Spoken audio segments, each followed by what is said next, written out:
পহেলা বৈশাখ এলেই পান্তা ইলিশের সঙ্গে বাড়তি ঝাল দিতে কাঁচামরিচের চাহিদা থাকে তুঙ্গে। তবে এবারের চিত্র কিছুটা ভিন্ন। পয়লা বৈশাখকে ঘিরে সাধারণত কাঁচামরিচের বাজারে থাকে উপচে পড়া ভিড়, কিন্তু এবার নেই সেই চিরচেনা চিত্র।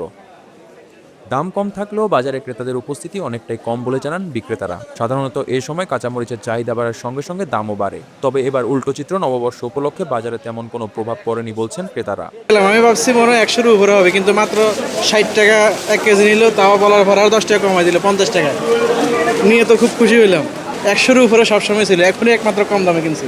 না না না, তো ওই ধরনের কিছু হয় না, খুব রিল্যাক্সে কিনতে পারছি, কোনো সমস্যা নেই। আগে তো 80 টাকা 100 টাকা করছে, আজকে 60 টাকা করে কিনলাম। বিক্রেতারা জানান সরবরাহ বেশি থাকায় কাঁচামরিচের দাম তুলনামূলকভাবে কম। না, দাম বাড়ছে না, দাম এরকমই আছে, মানে একটু বাড়ে আবার কম, এরকম আছে। এটা মানে 50 হয়, 40 হয়, 60 হয়, আবার মানে কাঁচা মরিচ দেখে আর কি, মানে কোয়ালিটি আছে অনেক। অন্যদিকে শুকনো মরিচের বাজারে দেখা গেছে ভিন্ন চিত্র। চাহিদা বাড়ায় কেজি প্রতি প্রায় 20 টাকা বেশি দামে বিক্রি হচ্ছে শুকনো মরিচ। তবে বিক্রেতারা জানান নববর্ষের শুকনো মরিচের চাহিদা থাকায় আগের থেকে কেজি প্রতি 20 টাকা বেশিতে বিক্রি হচ্ছে।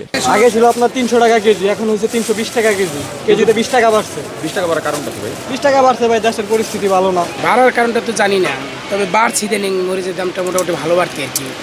আগে যে দামে বিক্রি করতাম তার চেয়ে কেজি প্রতি 20 টাকা বাড়তি। চাহিদা আছে, শুকনো মরিচের চাহিদা আছে, তার কারণে হয়তো দাম বাড়তি।